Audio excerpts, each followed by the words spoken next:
चलिए equation of line का एक बहुत इंपॉर्टेंट क्वेश्चन देखते हैं। Find the image of point P -3,1 in the line 2x - 3y = 4। तो आपको इस बार इस पॉइंट P की इमेज बतानी, और वो x एक्सिस या y एक्सिस पे नहीं, आपको किसी एक लाइन पे बतानी है। तो ये लाइन मान ले रहे हैं 2x - 3y = 4 है, और एक पॉइंट है यहाँ पे P -3,1। ऑलराइट, तो आपको बतानी कि इसकी इमेज क्या होगी, ये आपको बताना है इस केस में। तो आपने रिफ्लेक्शन में ऑलरेडी पढ़ा होगा कि इमेज जो होती है एक तरह से जो सेंटर का, जहाँ से वो लाइन मिरर बन रही होती है, या जो भी लाइन होगी जो मिरर सर्व करेगी, वो उसको इक्वल पार्ट में डिवाइड कर देती है। तो आप कह सकते हैं ये वाला जो पॉइंट होगा वो मिड पॉइंट होगा इन दोनों पॉइंट का। लेट्स से ये पॉइंट Q है, जिसके कोऑर्डिनेट्स मान ले रहे हैं हम लोग A, B। ठीक है, तो ये PQ का मिड पॉइंट होगा ये वाला पॉइंट, जहाँ पे ये लाइन PQ और ये वाली लाइन 2x - 3y = 4 ये मीट कर रही। ठीक है, तो अगर हम इस मिड पॉइंट को निकालना चाहें तो क्या हो जाएगा, वो -3 + a/2। ऑलराइट, और क्या हो जाएगा 1 + b/2, x1 + x2/2 और y1 + y2/2 से। तो ये पॉइंट M के कोऑर्डिनेट्स मान ले रहे हैं। अब क्या ये पॉइंट M 2x - 3y = 4 को सेटिस्फाई करना चाहिए, क्योंकि वो उसी लाइन पे लाई कर रहा है। ऑलराइट, तो क्या हो जाएगा, ये 2x की जगह आप पुट कर सकते हैं -3 + a/2, -3y की जगह आप पुट करेंगे 1 + b/2 = 4।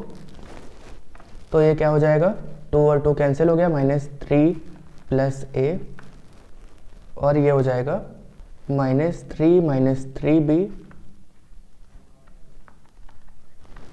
इसको सॉल्व कर लेते हैं थोड़ा, तो ये हो जाएगा -6 + 2a -3 - 3b = 4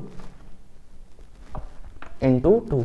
ये एलसीएम लेंगे पूरा और वो ऊपर चला जाएगा बाद में, यानी कि 2a - 3b = 8 + 9। 2a - 3b = 17। ये आपकी एक इक्वेशन आ गई है। अब यहाँ से आपको a, b की एक इक्वेशन मिल गई। अब एक और काम किया जा सकता है कि ये दोनों लाइंस आपस में परपेंडिकुलर हैं। इसका मतलब ये गिवन तो नहीं है परपेंडिकुलर, लेकिन ये हमेशा परपेंडिकुलर ही होती है।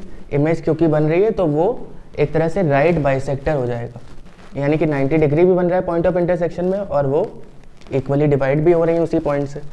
तो इसका मतलब स्लोप जो होगा इस लाइन का और इस लाइन का, वो m1 m2 = -1 हो जाएगा। तो लाइन, इस लाइन का नाम दे देते हैं कैपिटल A और B। तो AB का स्लोप क्या हो जाएगा इस केस में, 3y = 2x - 4, यानी y = 2/3x - 4/3। तो ये आ गया आपका स्लोप ऑफ AB। तो स्लोप ऑफ PQ क्या हो जाएगा इस केस में, slope of line joining PQ, वो क्या हो जाएगा m1 m2 -1 के बराबर, यानी कि 2/3 × m2 = -1। तो यहाँ से PQ का स्लोप क्या आ गया, -3/2। और अगर देखा जाए PQ का स्लोप वैसे क्या होगा, अगर हम दो पॉइंट फॉर्म से निकालें तो y2 - y1 x2 - x1 से भी निकाला जा सकता है इसको। पहले तो P और Q के पॉइंट्स लिख लीजिए। P है -3,1 और Q है a, b जो हमने लेट किया। इसका स्लोप अगर 2 पॉइंट फॉर्म से देखें तो y2 - y1 x2 - x1, यानी कि ये क्या हो गया, b - 1 a -3, यानी कि +3। और ये किसके बराबर है, -3/2 के। इसको इक्वेट कर देंगे तो क्या हो जाएगा, 2b - 2 = -3a। ये मल्टीप्लाई हो जाएगा, क्रॉस मल्टीप्लाई, -3a - 9, यानी 2b इसी साइड रहने दीजिए, 3a + 2b = -7। ये आपकी दूसरी इक्वेशन आ गई। अब आपको a और b में दो इक्वेशंस गिवन है। एक ये वाली इक्वेशन है 2a - 3b = 17। इन दोनों को हम साइमल्टेनियसली सॉल्व कर लेंगे तो आपको क्या मिल जाएगा, a और b के कोऑर्डिनेट्स।